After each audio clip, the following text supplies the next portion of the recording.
Hi, this is Bruce Rawles, and today I have the pleasure of speaking with C.A. Brooks.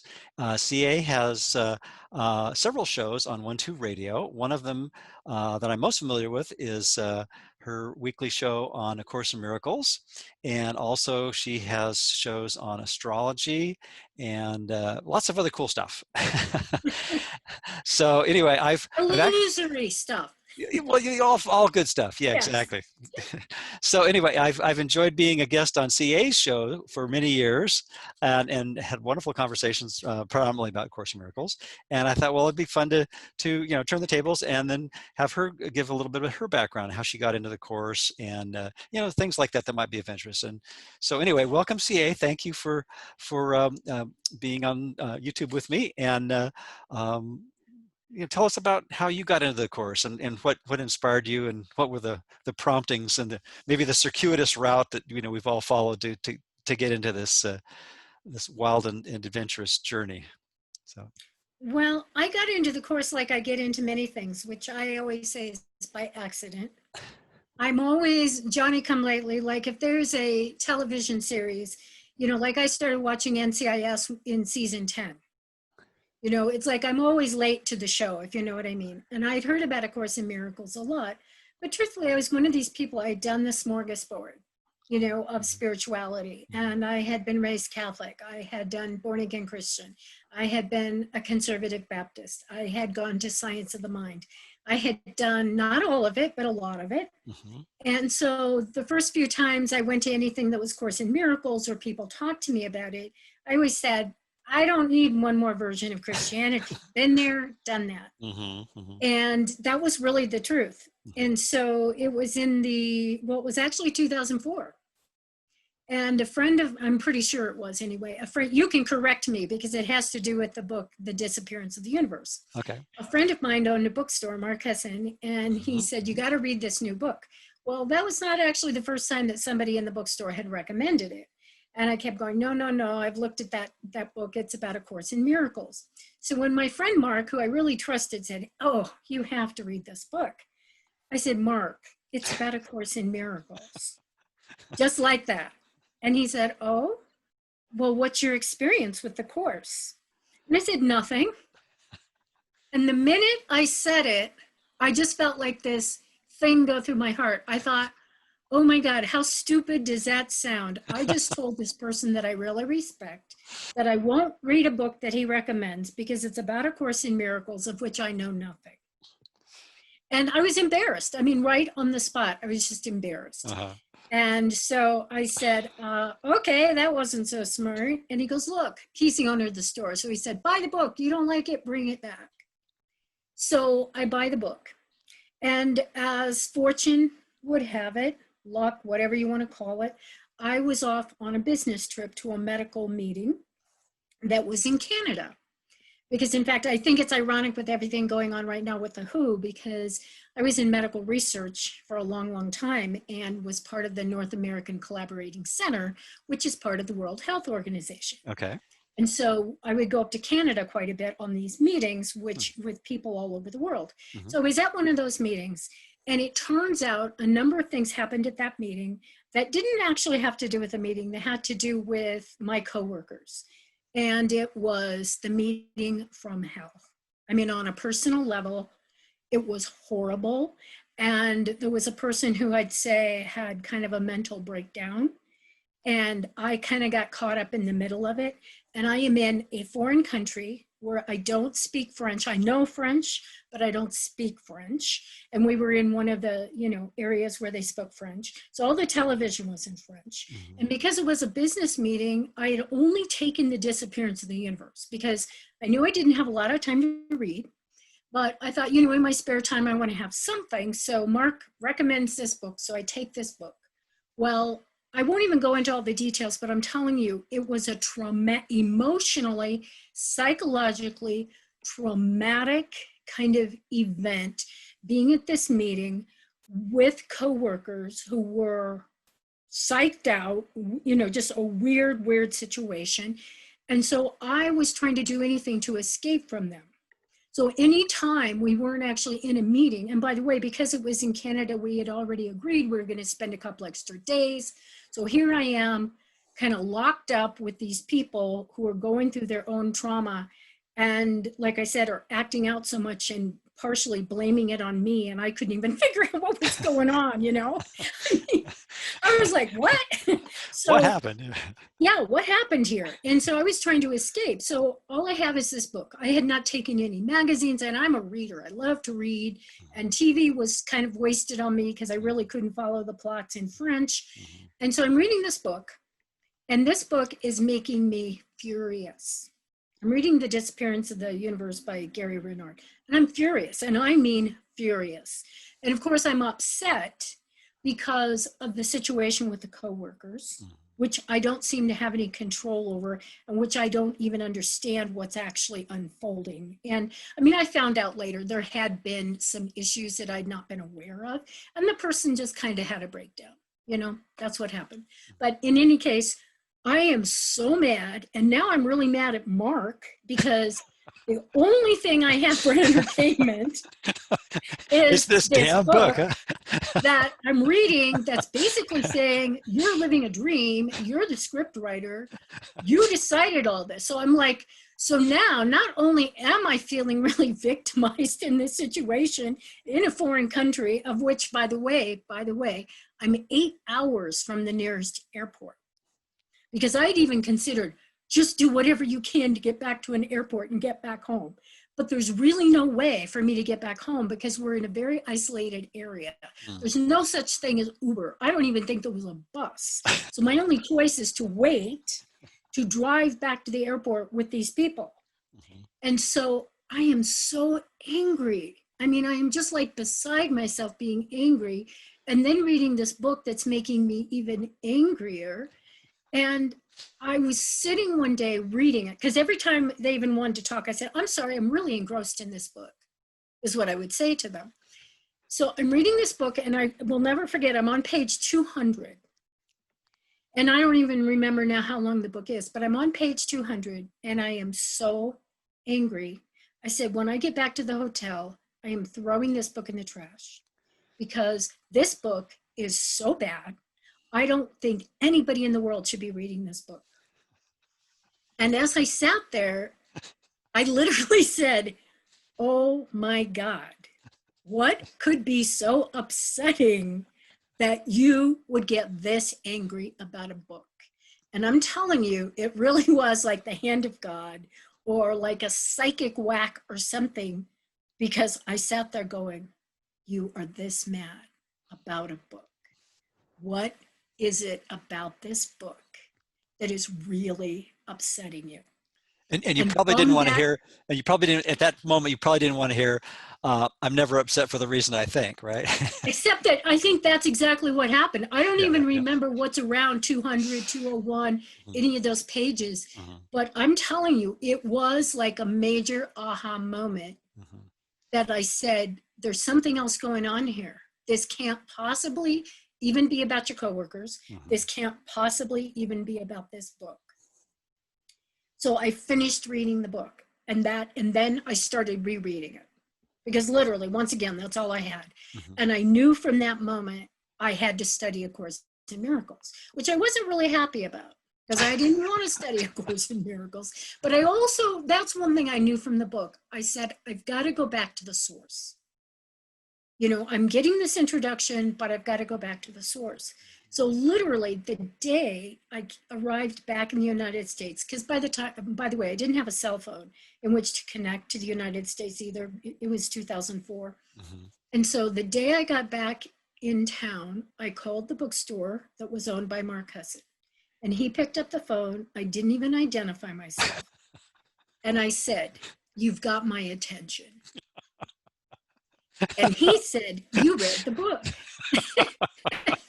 And I said, damn it, yes, I read the book. And now I've got to study A Course in Miracles. And so I literally drove over to his bookstore and bought the course, and then went out onto my back patio and started reading it that very day. And so to me, in a sense, like I said, I fall into things I feel like accidentally, or I come into them kicking and screaming. But that truly was like an incredible experience of aha.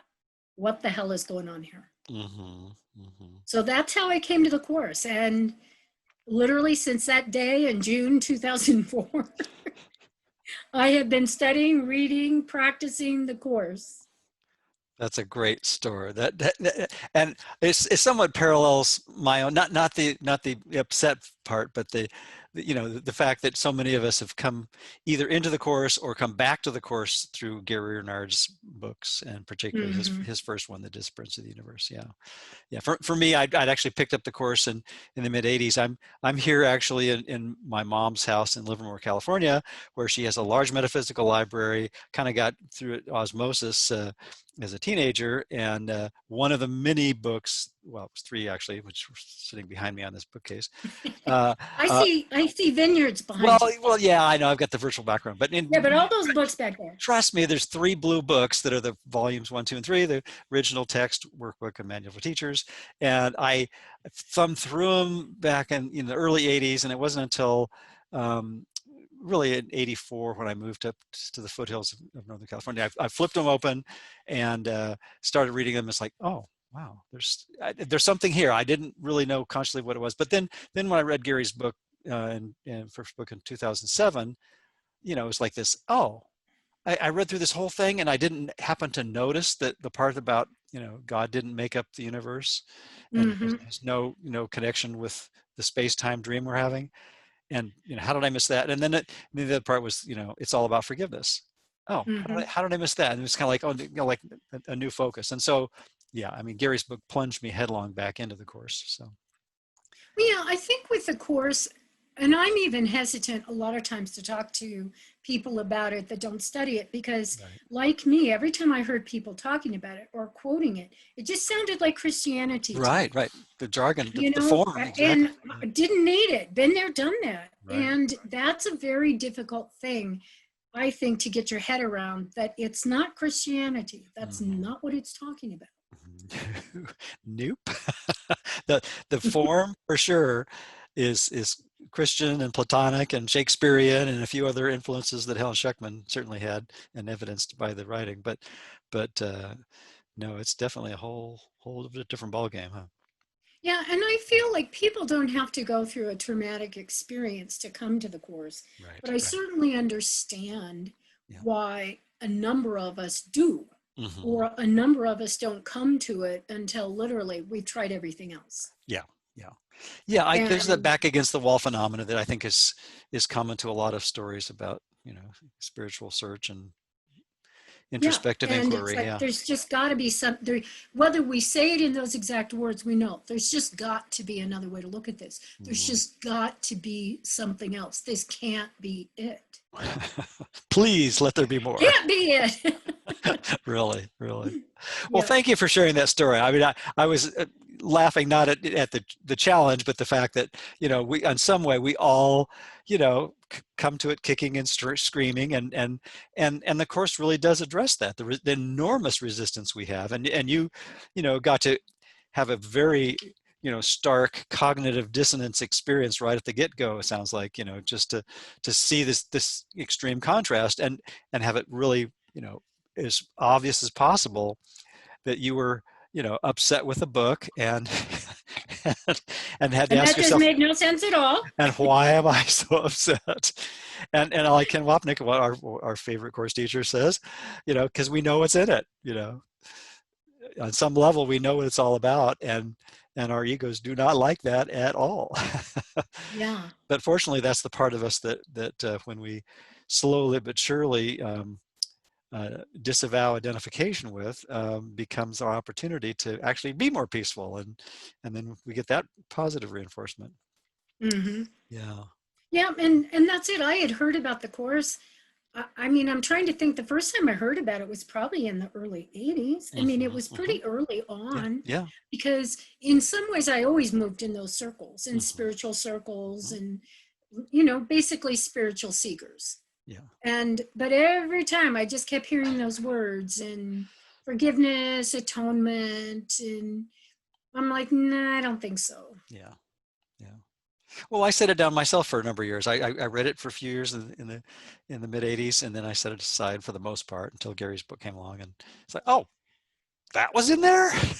I got to go back Right. and reread this thing, because I think I sort of glazed over. I was in a place in my life where I was needing some solace, and I think I let the mellows that Ken Wapnick talks about in his last few recordings, the music, the melody between the notes kind of thing.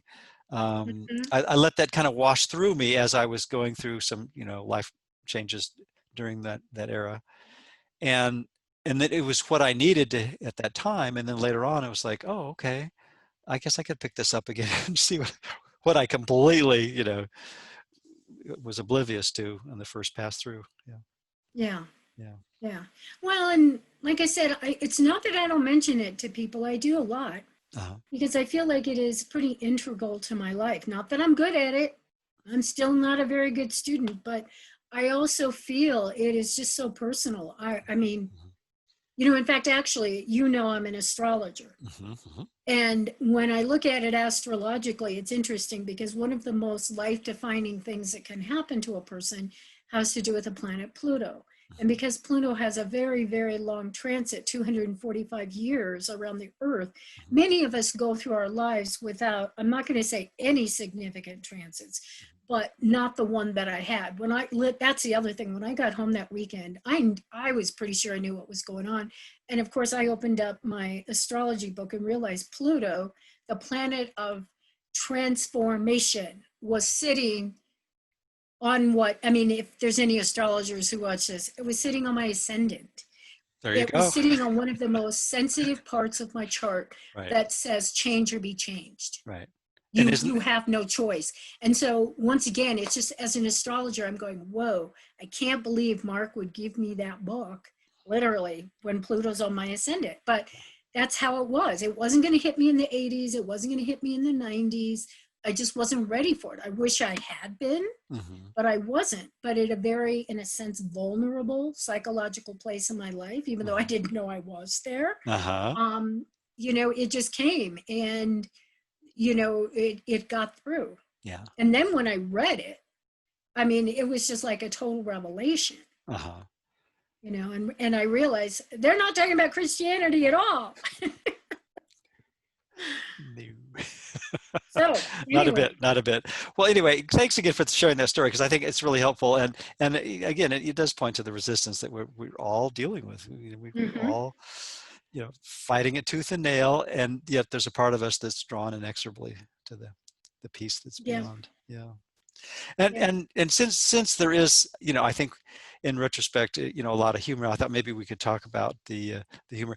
Just one comment though, since I have dabbled a little in astrology, isn't the ascendant sort of like the face you present to the world symbolically? Yes. Okay. Yes. So, but it's also the kind of the face you present to yourself, I suppose, if with introspection, right? Right. Technically in astrology, the sun, wherever it was when you were born, is your ego, who you believe you are. But who you believe you are in the world, the face that you put on, right. If you want to think about this illusory body, here's my body, and this is who I'm pretending to be to you. Even though I don't want to say the ascendant is a pretense, but it is the personality that we believe we are in the world. And so when Pluto, the planet of destruction, elimination, and transformation hits, if that hits somebody's chart, which like I said, it would only hit every 245 years. So for me, I was just one of the lucky ones that it hit while I was alive, right? But it just said, like I said, change or be changed. But you don't get to go on with your pretense any longer. Yeah. Well, I like you said, it doesn't apply to everyone. And I think we all have, kind of rhythms and cycles that we go through. And, and maybe in this lifetime, certain people are called to this particular teaching and others not. And well, okay, absolutely. because I think one of the ideas in the course that to me is very truly comforting is that, none of us is left out. We're all in it together. It's also a very challenging idea because we have to address all of our resistance to those particularly heinous individuals that we think should be left out of perfect oneness, and that form our goatscape, or our collection of scapegoats, right? So yeah. Yeah, in fact, I've been rereading that little book of Ken's called, I think it's I can't remember the first word, but it's Ending the Resistance. Ending our resistance to love. Yeah, Ending Our Resistance to Love. And I was just reading the section, and sometimes I'm amazed. I mean, here we are in 2020 in the midst of the coronavirus pandemic, and he's talking about all these things like he just ripped them from the headlines. He said, if you think there's going to be peace, if you think there's going to be no virus, and I'm like, what? But these are always the things of human nature. But, he's just talking about, all these fragments that you see that you think are to blame for your unhappiness or for whatever's going on for you. But when you choose the ego, then you're demonstrating to everybody else that that's the best choice. Yeah. And when you choose the right mind, when you choose Jesus or God, or however you want to say it, Holy Spirit, as your teacher, you're demonstrating to them there is another choice to be made. There is another way. But that's the piece where I'm going to say I kind of get to that precipice, because then it's like we are one mind. I can choose that and demonstrate it, but it's almost like I have to accept that maybe because of the way planet Earth works, there are going to still be fragments in my view. We see these fragments. But, that little piece of, yes, I accept atonement for myself, or I accept that I choose the teacher and we are of one mind, but that doesn't mean that I'm automatically not going to continue to see fragments that are doing things like invading Portland, Oregon. Right. Seeing some of those things exist in the world. And that's the part that's always a little bit hard, because I don't know, on planet Earth, do we ever get to the point where we can really only see with the right mind? Or is it just this very tentative, holy instance that it's hard to stay in that place? Well, we certainly have, set ourselves up for what seem to be, challenges. And yet at the same time, it does seem like we're given opportunities to, draw upon strength and resources to keep the peace in our minds.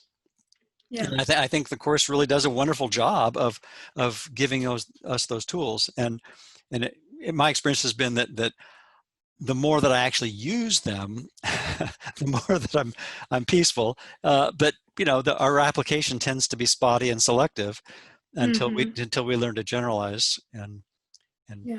Well, and the other thing I noticed, I mean, I've read this little book of Ken's multiple times, but you know how that is. Every time you read it, you get something different from it.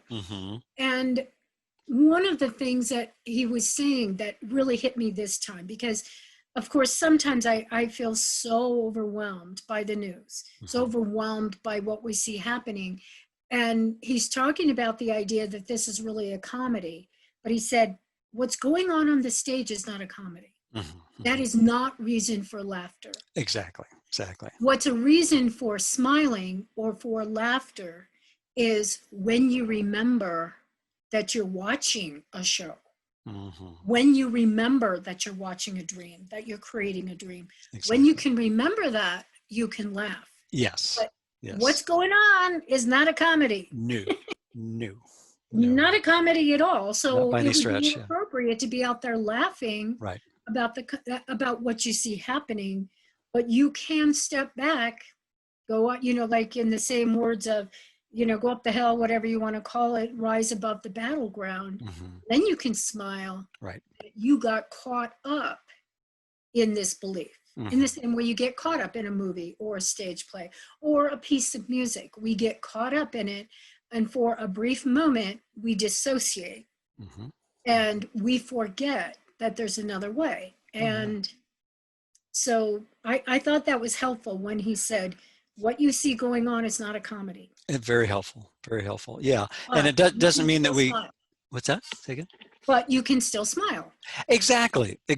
Yeah. And sometimes it's probably more than appropriate to not smile outwardly, for example, at a funeral or some more solemn occasion, but there still can be an inner peace and a serenity and essentially a virtual smile, recognizing that this, whatever seems to be going on in the world, has not changed what we really are in truth, the eternal being that we are. And that I think is what's helpful. So when I Yes. suggested as a topic to explore today, laughter and the humor in the Course, yeah, what you just shared is a perfect preface for that, because it really is a great reminder that we're not going to. It would be absurd to make fun of the challenges that we all seem to go through on the level of form.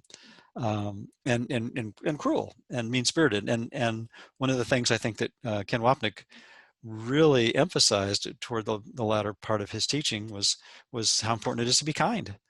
And that takes a lot of practice, because I think we're you were talking about being slow to the program. I think we're all slow to getting to that awareness where if we really are all each other and there's no separation, then the least little unkindness, whether it's directed toward ourselves or anyone else, is really always directed to ourselves.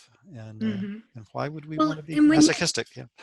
Well, and when you had suggested comedy or humor in the Course, not comedy, but humor in the Course, great idea. But I could only think of one line, and that surprised me, because truthfully, I think the Course is very funny.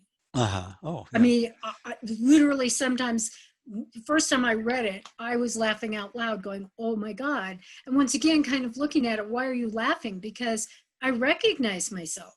I recognize idiocy in a sense. But the line that always comes to me when I think about humor in the Course, that always brings a smile to my lips, is the one about resign as your teacher. You have been badly taught.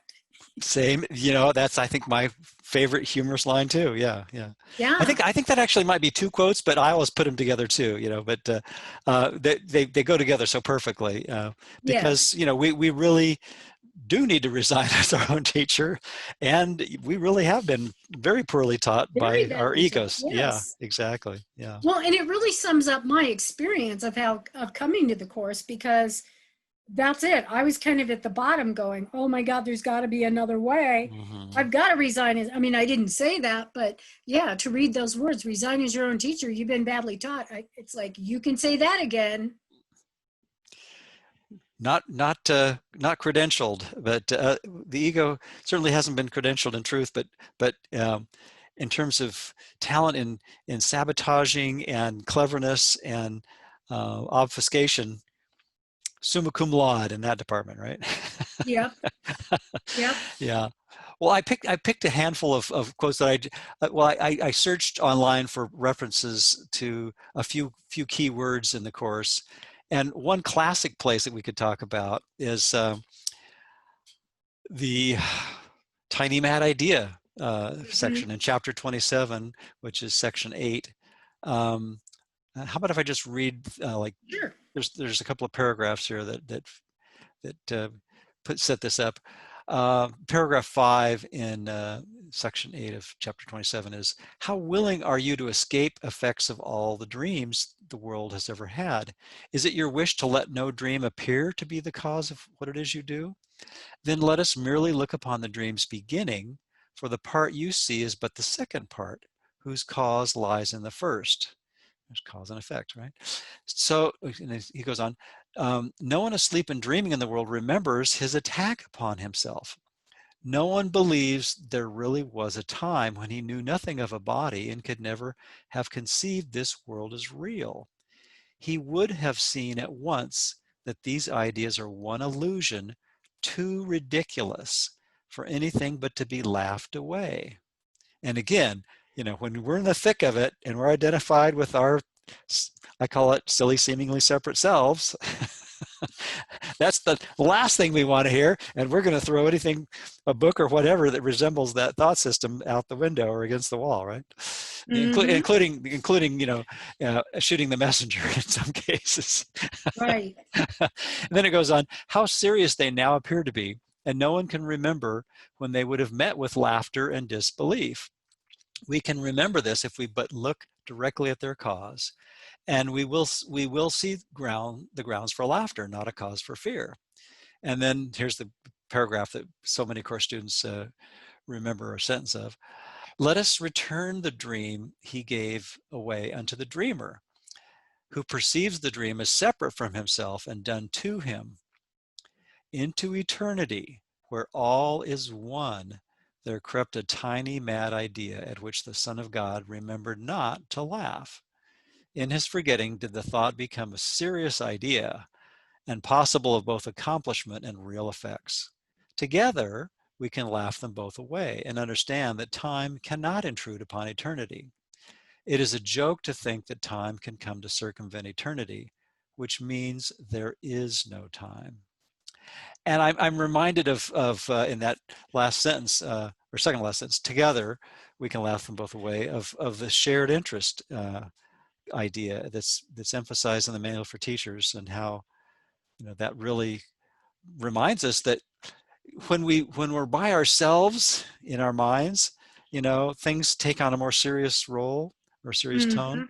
But yet together, shared interest with Holy Spirit or with each other when we're in that right-minded state, it is easier to just kind of see the humor and to just not laugh derisively at yourself or anyone else, but just say, wow, how silly are we to think that our peace could be compromised by what changes.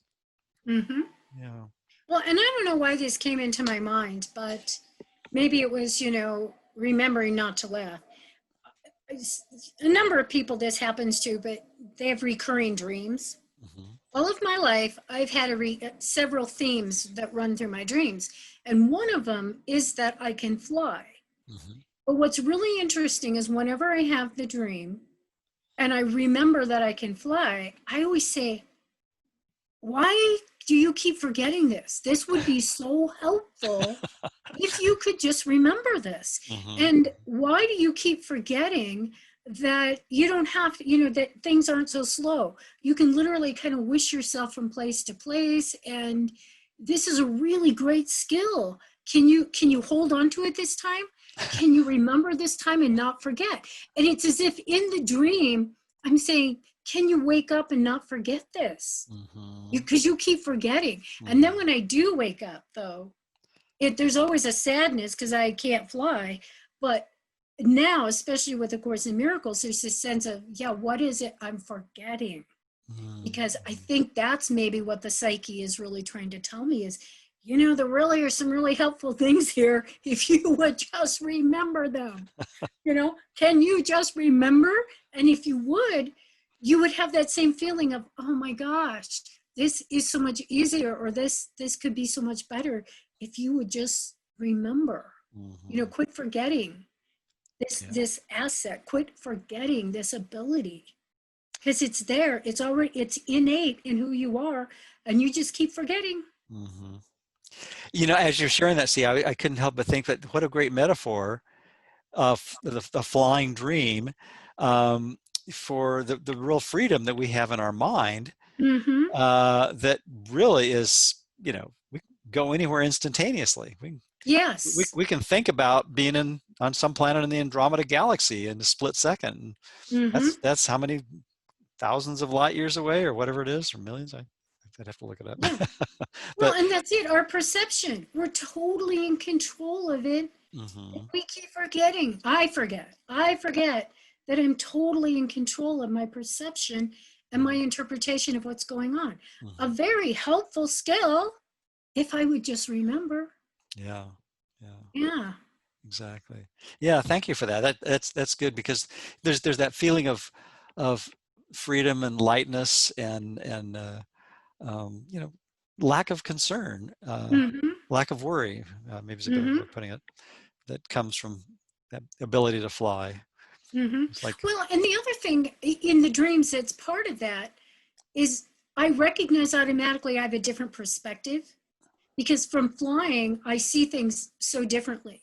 And things do seem easier because for some reason, and I'm just not earthbound.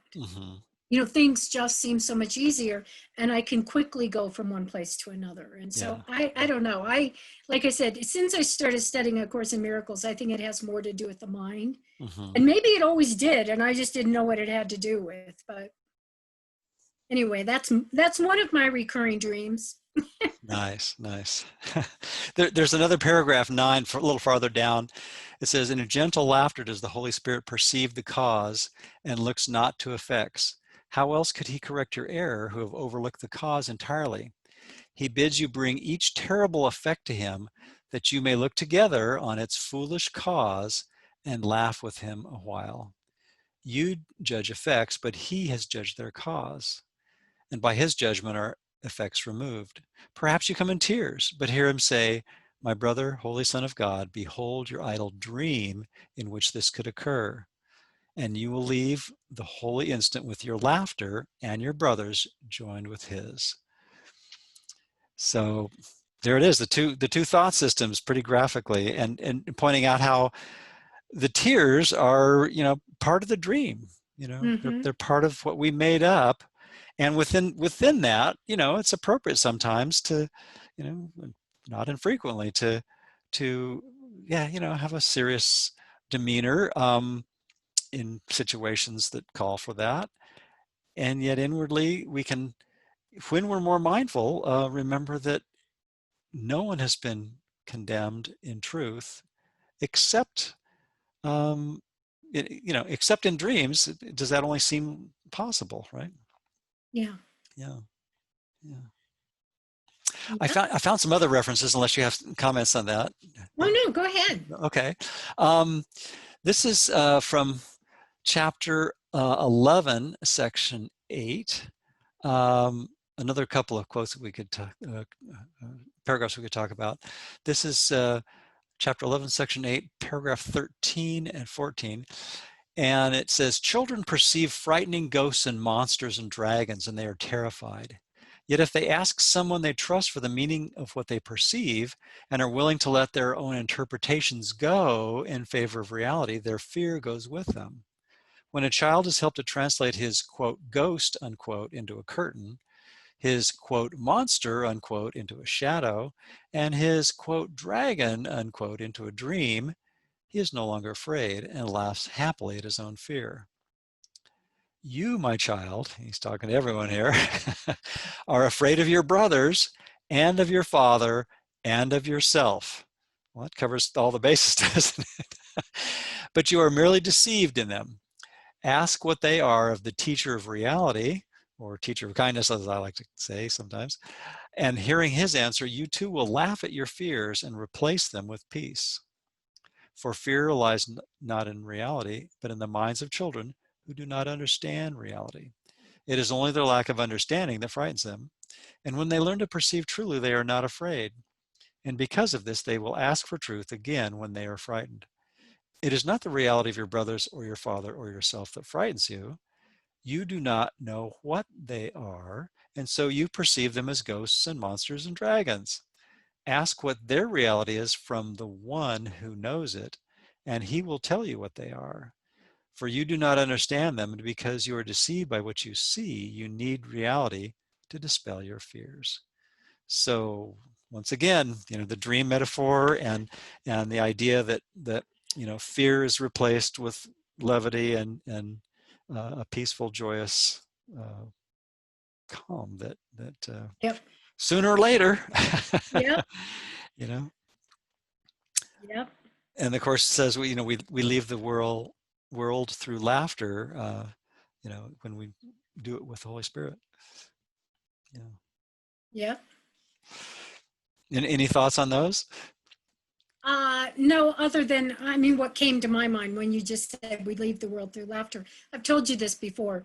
Another image that I had early on when I was studying the course is that everybody is sitting, at the restaurants when they say we only seat you when your whole party is here. Uh-huh. Uh-huh. Everybody goes into the bar or whatever, and they have to wait for everybody. I keep having this image of all my friends and family, and they're all sitting in the bar and they're laughing and talking and having appetizers, and they're waiting for me to get it. You know, it's like, finally, she's here. She finally got it. We can all go in now. And so I think when you said we leave the world through laughter, I thought that's what I can see it being, is that we're all clapping and laughing because we finally all got it. Mm-hmm. You know? I love that metaphor because it kind of reminds me that I'm the only one playing hooky. I'm the only truant Yes. kid. Yeah. And that is actually really, it simultaneous is like, oh, well, I mean, you could, if you were, you know, using the ego to twist it around, use that as a condemnation against yourself. But I think what the Holy Spirit says is, hey, you know, let's work together to wake up from this dream, and join the party that's in progress, you know. And in fact, Mm-hmm. you never left, but you had just been dreaming that you weren't, you know, in that party all along. Yeah. Yes. Well, and I don't know what I was reading. I think it was something in the manual, because when I first got the course, that's the other thing. The first day I got it, I opened the text and quickly realized how difficult that was. Mm-hmm. So I then flipped to the part of the workbook for students and said, I want to check this out. And I thought, oh, okay, I get this. I can do this. Uh-huh. And then I almost didn't look at the manual for teachers because I thought, I'm no teacher. I'm not going to do that. But then your curiosity got the better of you. What? But then your curiosity got the better of you, like it does with Yes, most exactly. of us. Yeah. So then I started reading that. And I went, oh my God, this is actually pretty easy to read. So I kind of read all three of them. You know, I started doing the lessons, but, you know, reading the text and reading the manual, Mm-hmm. and just reading it all together and recognizing that something I think in the manual is what gave me that image. And it was automatic. Oh my God, all these people are waiting for me. They're all waiting at the restaurant. They're waiting for me to get it. And I try to remember that consciously whenever I get into a place of going, when are these other people going to get it? Because it's like, you know what? It's not about them getting it. It's about me getting it. They're waiting for me to wake up and get it. The foot Yeah. dragger, the straggler, moi. Oh yeah, that's Yeah, right. they're That's got. having a good time. They're all sitting at the restaurant having a good time. It must be me. That's the only one that's It's me. But yeah, delaying it. even Yeah. that was such a humbling thing. Yeah. Oh my God, they're waiting for me. Wondering where I am. When is she going to get it? Really, really. Yeah, I think that is really helpful and really useful. I try to remember that as often as I can, because, like you say, then it takes the onus off of, you know, well, it's actually, you know, off of everyone else to finish that thought, and it's really the, you know, the first step of forgiveness, which is basically, you know, I'm never upset for the reason I think, which typically takes the form of some kind of projection Mm-hmm. onto somebody else, some alleged other that is doing something to me, and instead of feeding back from my own decision for a thought system Right. experience that shows me what I was thinking, at least in terms of which thought system. And yeah, so once we're at that point, we've kind of gone through the outer shield of oblivion, and then you know, the inner one is always the, okay, now, okay, I'm in my mind and there's nobody else messing with it. So what's left? Okay, now I just got to look again with the Holy Spirit at the unconscious, unfounded guilt, and see that wasn't real either. You know, and that's where the smile, you know, dawns, and Yes. the gentle laughter, the non-derisive, not beating yourself up or beating anyone else up in any way, but just like, how absolutely silly. And I keep coming back to, you know, so many things that Ken Wapnick says that have helped me. And one of them is, you know, we're not evil, sinful, or wicked, and nor is our, you know, our ego, but it's just silly, you know, Yeah, silly. that thought pattern, that thought identification is Yep. just goofy and silly. Just being silly. Yeah, yeah. I also looked for the word smile. Shall I read a few of those? Yes. Okay. So here's, let's see, this is chapter 19, The Attainment of Peace. This is section 3, The Unreality of Sin. And paragraphs 8, 9, and 10 have the word smile in them a number of places. So I'll just read those three. If sin is real, it must forever be beyond the hope of healing. For there would be a power beyond God's capable of making another will that could attack his will and overcome it, and give his son a will apart from his and stronger. And each part of God's fragmented creation would have a different will opposed to his and in eternal opposition to him and to each other. Your holy relationship has as its purpose now the goal of proving this is impossible. Heaven has smiled upon it, and the belief in sin has been uprooted in its smile of love. You see it still because you do not realize that its foundation is gone. And that's the different will, the fragment that we still appear to be seeing. Its source has been removed, and so it can be cherished but a little while before it vanishes. Only the habit of looking for it still remains. There's one of those sentences. There's one of the sentences that's been in there all along, and I'm sure I've reread a few times, but it's like, was that in there before? Yeah. As you were pointing out earlier. Yeah. Yeah. Yeah. When we read it, again, think those things just jump out like, was that there before? So the paragraph 9 says, and yet you look with heaven's smile upon your lips and heaven's blessing on your sight. You will not see sin long, for in the new perception, the mind corrects it when it seems to be seen and it becomes invisible. Errors are quickly recognized and quickly given to correction, to be healed, not hidden. You will be healed of sin and all its ravages the instant that you give it no power over your brother. And you will help him overcome mistakes by joyously releasing him from the belief in sin. And then the last paragraph of the 3, number 10, in the holy instant, you will see the smile of heaven shining on both you and your brother. And you will shine upon him in glad acknowledgement of the grace that has been given you. For sin will not prevail against a union heaven has smiled upon. Your perception was healed in the holy instant heaven gave you. Forget what you have seen and raise your eyes in faith to what you now can see. The barriers to heaven will disappear before your holy sight. For you who were sightless have been given vision, and you can see. Look not for what has been removed, but for the glory that has been restored for you to see. And that seems like it speaks so profoundly and authoritatively for what forgiveness does for us. When we really look and see there was no sin, it was just a correctable error. It's like, oh, well, I can back out of this cul-de-sac instead of spinning around in it endlessly for eternity. I can get back on the thoroughfare anytime I want. Yeah. That's right. Absolutely. Yeah. Anything jump out in that set of 3 paragraphs for you? No, I don't know why, but it didn't. Okay. Sorry. No, that's okay. That's okay. Anything else that's come up while we've been talking about this general topic that? I'm just thinking, because like I said, I think the course is very funny. Yeah. I truly do. And yet maybe I'm just feeling personally overwhelmed today. Nothing seems very funny today. Okay.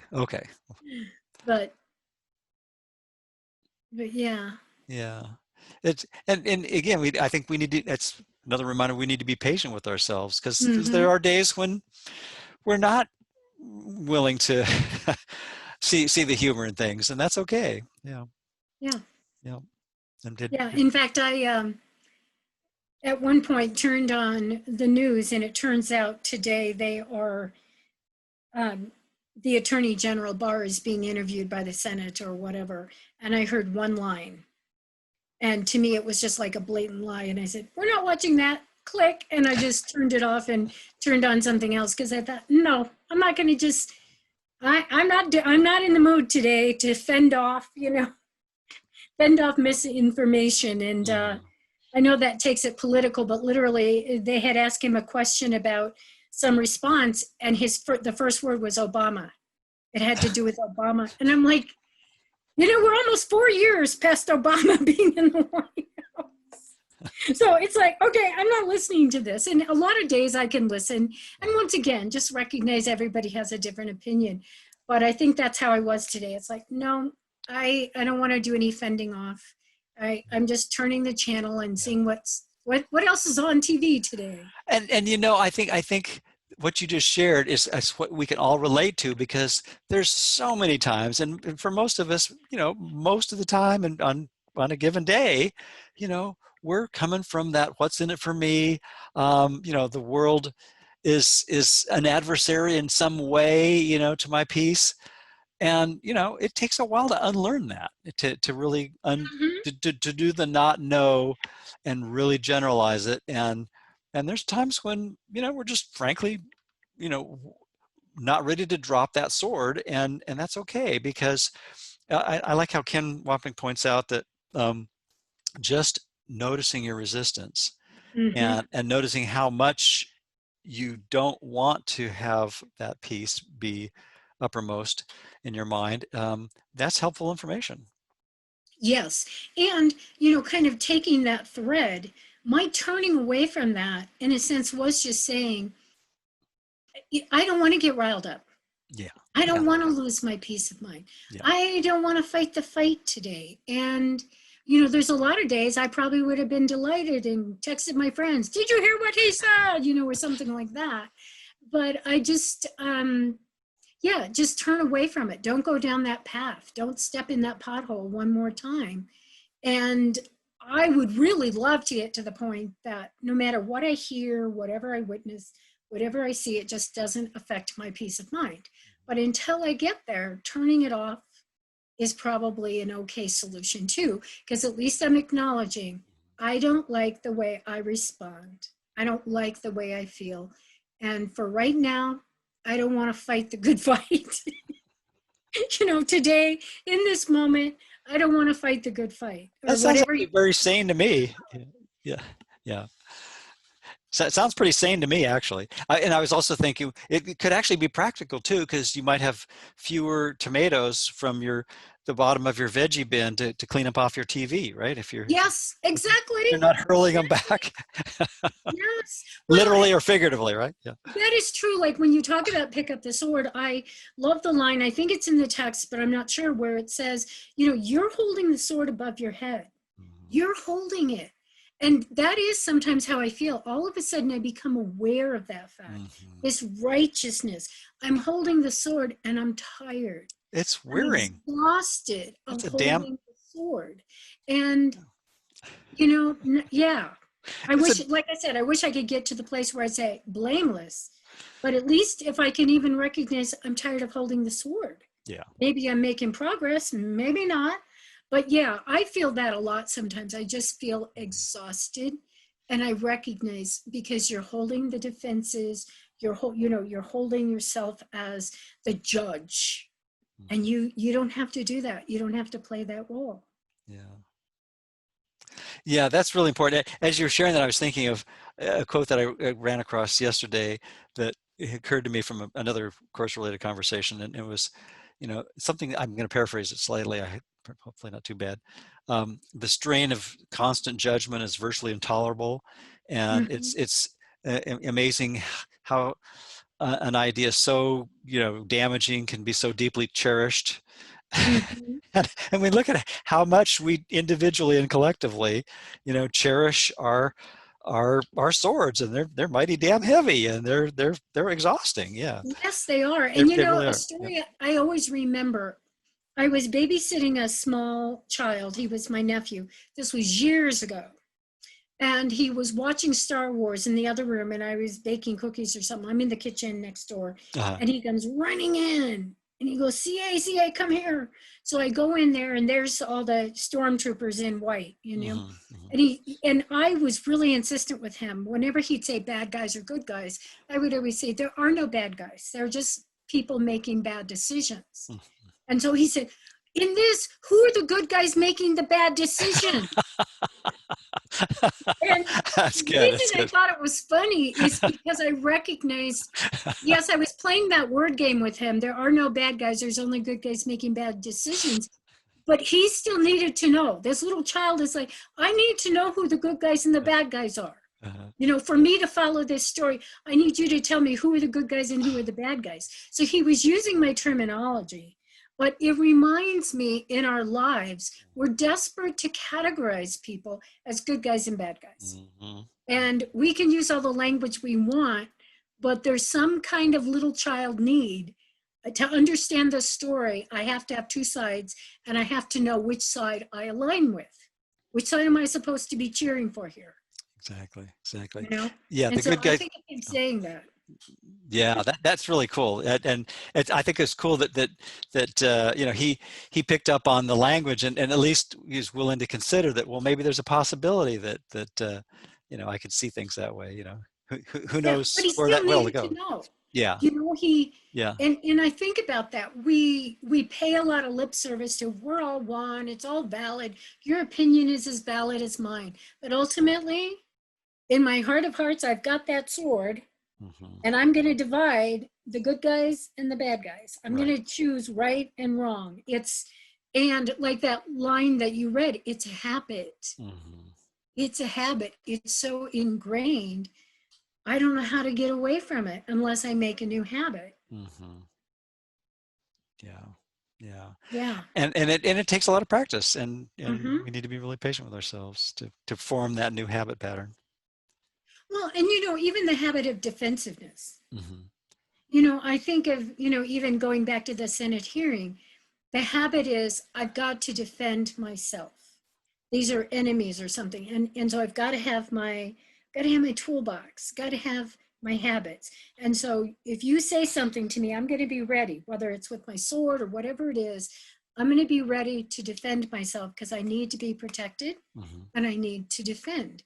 And do we just wake up every morning kind of with that mindset? What do I have to protect myself from today? I'm vulnerable, I'm innocent, and the world is out to get me. Hmm. Hmm. You know, that's to some extent my habit. And so, how do you form that other habit of going, no, it's, you know, nothing's out to get you. So, Yeah, I mean, I don't know, but it's just, I think about, like I said, that use of the word habit is we just get into such a mindset that nobody's attacking, nobody's, in fact, in our world, nobody's doing anything, but we still see enemies, you know? it's a pretty pervasive habit, Yes. and we have an opportunity with the curriculum we're studying to and practicing slowly but surely to turn that around. Yeah. As you're And I sharing, learned, oh, go go ahead. ahead. Oh, I was just gonna say, in response to your feedback and you know, reaction to the TV today, I was thinking, well, I try to remember, and certainly not always successfully, but when I, you know, watch something that, you know, raises the hackles, you know, in the back of my neck, um, yeah, that's, or is that the right phrase? Anyway, anyway, Yeah. yeah, Yeah. upsetting, you know, Hmm. if I can remember that's like, okay, the only pathological liar I need to be concerned with is It's me. is Right. the one that I see in the mirror that I've identified with, and you know, believe is my identity. Yeah. Right. Well, and that is a really good point. It took me a long time to get there, but everybody lies. Yeah. I mean, that's what our lives are about. You know, like you talked about the ascendant, this vision that we think we have to put out there, Mhm. this projection of who we think we are. Right. Right. We do that from the minute we're born, right? We Hmm. project some image, and we're born liars. Exactly. Now, some Exactly. of us probably perfect it, but we're born liars because we're always projecting this image. And what is the image? What we think people will love, appreciate, recognize. I mean, because even in astrology, that's at least how I explain it to people is this is the image we think we need to be Hmm. loved and accepted in the world, to be successful. And we Hmm. may have our own egos and have an opinion about that, but we also have this image of if I project this, I will be respected and happy and successful, etc. Right. And we will do anything to kind of project that image and to protect it. Hmm. And we do it without even knowing it. You know, it just comes automatically. Yeah. It's that mindlessness aspect that is, I think, one of the more challenging parts Yes, of this yeah, course. it's Is mindless, yeah, absolutely. yeah, yeah. It's just like a trance. Hmm. Yeah. So yeah, the only pathological liar I have to really worry about is me. We can all say that. Yeah, maybe that's what made me so mad. Exactly. I said, turn it off quick. Just an echo of that first response to throw the book across the room, right? Mm-hmm. Yeah. Hey, when you're Yeah. mentioning a birth, I couldn't help but smile thinking about one of my favorite anecdotes from Ken Wapnick, where he talks about if we could really understand baby talk, the infant's first words would be, "It's not my fault." That's right. It's I not mean, my fault. I there's didn't do it. the first lie, right? Mm-hmm. Mm-hmm. Well, and when you think about it, Ken does refer to that, but it is so true with little kids. Hmm. I love that. Well, I don't know if I should say I love, but you know, little kids, I mean, almost from the time they'll talk, they'll tell you exactly what they're doing. I mean, because they're so transparent, Hmm. it's like, oh, by the way, I didn't eat that cookie. And it's like, we weren't talking about cookies. You know? Or, I mean, and I've got a lot of nieces and nephews, and it's always so funny. They'll go, I didn't spill that in the kitchen. And it's like, what spill in the kitchen? So I think little kids will always just transparently tell you what they're doing, but there is almost an automatic, and I wasn't responsible. Hmm. I didn't do it. Hmm. You know, it is. I'm not even sure we need to teach kids that. They just somehow know it. I Hmm. need to be the innocent victim. Yep. It doesn't take much. You just have to listen to them talk, and they'll tell you. Self-incrimination, I think, is the And a lot term. of people will too. In fact, don't you find that you're talking to somebody and they're going on, and you're going, that's not even what we're talking about. So Right. you must be talking about yourself. Mhm. Well, and that kind of ties into the humor, because really, I mean, if you think about how we really are, needlessly suffering and needlessly sacrificing our peace, and self-incriminating ourselves as the guilty party for a crime that we couldn't commit, um, that's pretty laughable. It's only when we Yes. see that the crime couldn't be committed, Mhm. because when you can bring it inside and still feel pretty awful. And in fact, Yeah. that's usually the dark night of the soul, sort of, whether it's the full-blown version or the Cliff Notes version at any given moment. It's still, you know, that's when the ego gets really squirmy and squeamish. Mhm. But when we actually ask Holy Spirit's, translation, he'll say, nothing happened here. Move along. Not the droids you're Yeah. looking Move for. along. Nothing to see here. Yeah, you can put down that lightsaber, but yeah. Hmm. Yeah, really. Oh, well, I think we've been going for a good while. Any other comments or things you'd like to share about your personal journey with the course, or things that just come to mind at the moment, or things you'd like to announce? I would say, just carry on. I mean, I feel like that's my personal journey.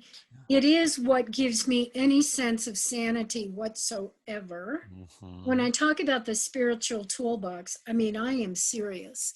I mean, there are times in my life when I just kind of shake my head and say, okay, stop right now what you're doing and go listen to something, go read something from the course. Hmm. Stop, just stop right now because you're going on a bad path. And I always see it, and here's an image that I have too of, my mind goes a million miles an hour, and it's like a train is going through my mind. And I always say, CA, the train comes in, but you don't have to get on. And that's what it feels like. And when I feel myself going down the rabbit hole or going in that direction, just saying stop. And so I'm glad, and I'm so thankful for Ken Wapnick. I'm thankful for you. I'm thankful for Susan and any number of people in my life, and for the Foundation for A Course in Miracles, and the foundation they're not the foundation, but the publishers of the course, because I don't know what I'd do without it. I mean, I think I would be truly insane right now. I mean, I am insane, but even more insane if I Uh-huh. didn't have those tools. And so Yeah. Yeah. I'm just so incredibly thankful that there's a number of ways, like you can actually go to the foundation and listen to recordings of the lessons. And by the way, on the 12 Radio website, I have two shows on 12 Radio, Yes. 12radio.com. You can go to that website, and all 365 of the lessons are under the on-demand section as ACIM, and you can just choose any one of them. And we got a bunch of volunteers years ago we did this, maybe 10 years ago, and we had them read the lessons. And so if you're, if you just say, I need to hear a lesson, or personally, I bought the entire course being read. Now I can't remember his name. I can't believe it because I've seen it so many times. Is it Jim Stewart?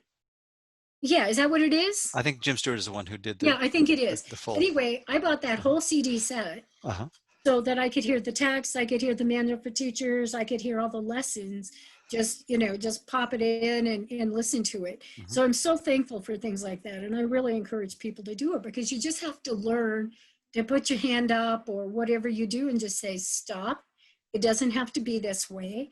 I don't know how to change this, but I do know I can choose something different. Right. I may not be an expert at it, but I know I can stop it in the moment. So I would just say, that's my journey with the course. I do read a lot of Ken's books, and I feel like there's certainly not enough time left in my life to even read them all, even though some of them I reread, as you know. That's what I tend to do. But I also, in terms of announcements, though, anybody who sees this, Bruce and I, and Susan Dugan is sometimes a guest also, I do a radio show on 12radio.com. Right now, that is on Mondays at 11 a.m. Pacific. It's also on demand, meaning you can go to 12radio.com, hit on demand, and you can choose among 6 months of archived shows. But really, one of my purposes is very selfish, because it's my opportunity to really immerse myself in the course and force myself by putting together a radio show every single week. It forces me to focus on it. But the other mission, and I've realized this over time, is I am such a fan of Ken Wapnick's that it's really to keep his recordings, his messages, his books kind of available. And I know they're available through the foundation, but I buy a number of recordings and then I play excerpts of those workshops on the show. So if you ever just want some inspiration, a lot of those shows are excerpts of Ken talking about the course, and you just almost can't do better than that. And then, like I said, a lot of times Bruce is on my show and Susan Dugan is on the show, and sometimes some other guests. But a lot of it is Ken Wapnick. And yeah. I and many others appreciate all the effort you put into those shows, because I enjoy listening to them too. And I appreciate the fact that you mentioned that you have all the workbook lessons recorded there. And I just found that when you mentioned it on your show the other day. And so I'll put that in the link in the post that I make from this. So yeah. Well, sometimes I forget it too, because we did it a long time ago. When in fact, the derivation of the show I'm doing now, originally, when we put up A Course in Miracles show, if you can believe this, it was every single day. Wow. And it was an hour long, and it was pre-recorded, but it was the lesson that was read by somebody for the first, to start the show. Then there might be commentary, or there might be music, or there might be something. And then every quarter hour, you could hear the lesson. So the idea was that you could tune in, and even for, at 15 minutes, you would hear the lesson of the day. So we did that for a solid year. Wow. That's I know. Great. And we didn't really want to get rid of all that, but we didn't want to put up hour-long shows in the directory. So we just saved whatever the person reading the lesson. So those are all archived in 12 Radio. And sometimes I do forget they're there. Yeah. But it's kind of fun to hear different voices reading the lesson. For sure. And I think, like you say, the reinforcement, which is I was totally resonating with that. The reason I do all these, recordings and conversations is I get to remember, Right. It helps me remember to apply and practice the ideas that do bring me more peace when I actually try it out. Well, and I do think that, because of course it's hard not to look at a radio show. I do have, as you mentioned, another radio show, and not look at, well, how many people are listening? And am I doing any good in the world by doing this radio show? But with the ACIM radio show, I really have come to the point, it's for me. I do it for me. And if somebody else can share in that, if that is interesting, if it brings them to the Foundation for A Course in Miracles, if it brings them to the course, to Ken, to you, to anything, then it's worth it. But I've got to do it for me, because this isn't about the numbers. I mean, this is not the traditional goal of the world of how many people can we get to listen, how many hits do we have, how many likes, tweets, whatever.